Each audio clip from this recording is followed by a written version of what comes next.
Hello, it's Christine here. Hi, hope you're having a great day and enjoying lunch wherever you are.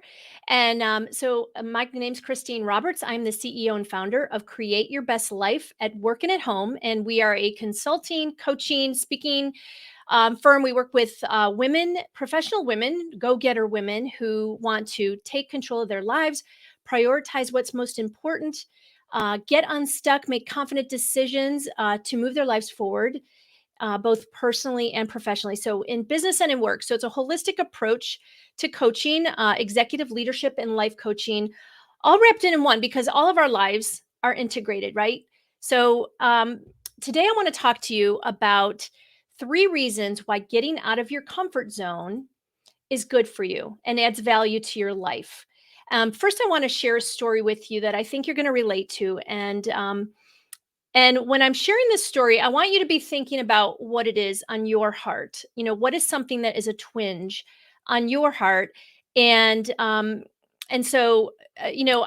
when I was growing up, I grew up near Canada, and you know, when my when it was time for me to go to college, there was a lot of disruption. My parents got divorced, and there was a lot of disruption in our family. And unfortunately, I didn't end up going. I wanted to go to college. I watched all my friends go off to college. And honestly, it was really devastating for me. And, really, it wasn't valued in my family because no one had gone to college before. And the time came and went, and I just didn't end up going. And, life seemed kind of grim, honestly, at that time. However, I ended up getting into, I was a assistant manager of a retail store. I got promoted to manager. I was the youngest manager in the company at 19 years old. And then they shut down the division, which allowed me to make some extra money, kind of get ahead. And then I got into sales, and I just started becoming a student of human beings, right? I love people, I love human behavior, quantum physics, psychology, all that kind of stuff. And I just became a student of that. And to make a very long story short, I ended up getting moving to Atlanta. I grew up again, Rochester, New York, up near Canada. And where I grew up, our house was built in 1810. It had been vacant for a while. And so it was really in it just it was not let's just say it was not like what you see on HGTV. And so I ended up coming to Georgia. I had $700. I was driving a Nissan Sentra with no air conditioning, coming to hot Atlanta. Imagine that. And but I came with determination to create a better life for myself. One of my slogans, or one of my things that I like to tell people, is where you came from or where you are today does not define who you can be or what you can achieve in your life.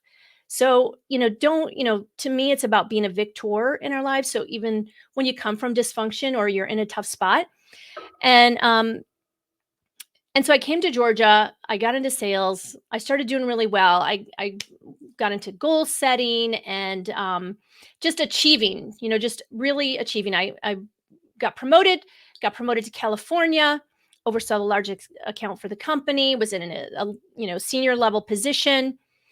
And this whole thing about not going to college, it really hadn't hurt me, frankly, because like I'm sure for you, there's things that you've achieved in your life, and it's from grit, it's from, reliability, it's from hard work.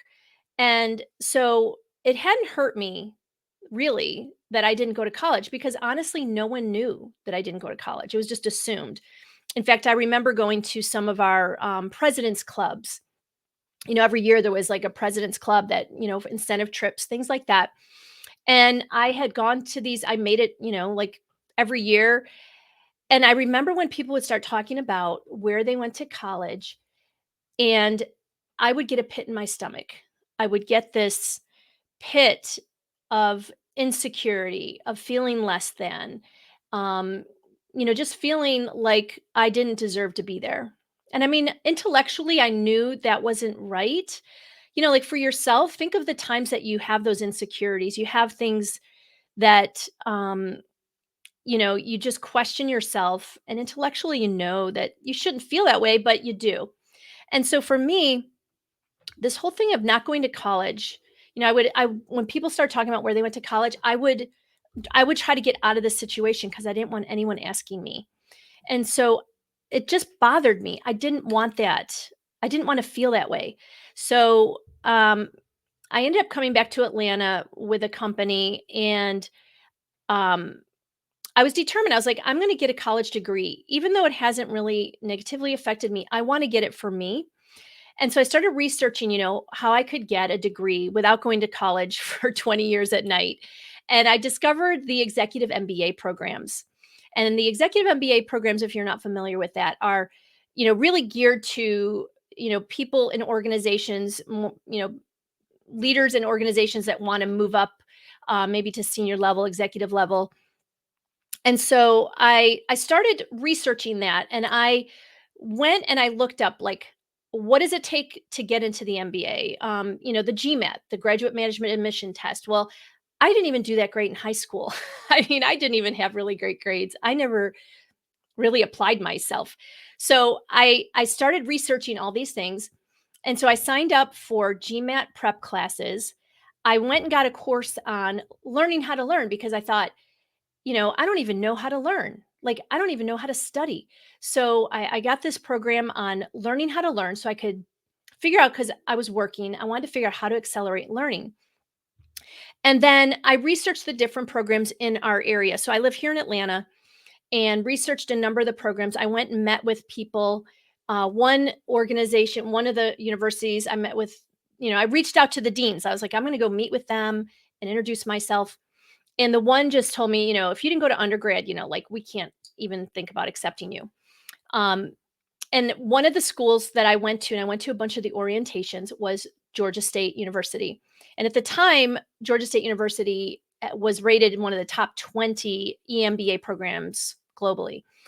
And so I just went to the program. I went to the orientations and I thought, you know what? There's people that make decisions on who gets into this program. So in the meantime, I'm going to these GMAT prep classes, and my brain is blowing up because it seemed so hard. And I got to know all of the people involved in the decision making process, because I'm like, at the time it was like $50,000, and I put the money aside for this. So I had the money, and I decided that I'm going to figure out who makes the decisions, because let me tell you something. I believe everything in life, there is just about anything is possible. It's just a matter of going after it and figuring out who to get with, what's the vehicles, only focusing on how it can happen. And so, to make a long story short, I got to know all the people. I took the GMAT. I did okay, not stellar, but I put a lot of effort into my application. I went and presented that to the admissions people, and I would visualize myself going across the graduation stage in my cap and gown. And I just was really into it. And I only focused on how it could happen. And I was very careful on who I shared, this dream with, because, sometimes when you have a dream on your heart, people will unintentionally squelch your dream. And so if you've got something on your heart that you want to do that's big, I want you to be careful of who you share it with. And so I really only shared this dream with a few people. Um, and so one day I already had applied. I got to know all the people there. I wrote notes. I did a lot of cultivating those relationships.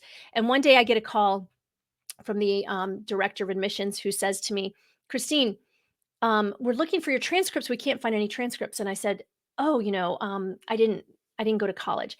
And they were just like, oh my gosh, well, we really, we're accredited. Did you at least take a night class, something? And I was like, I didn't. And so I felt kind of, at that point, I was kind of concerned, obviously. And I just would really focus on how it was going to happen. I get a letter in the mail, and it says, we're not going to be able to accept you into the program. Um, and I was devastated. Until that point, I had not considered any other options.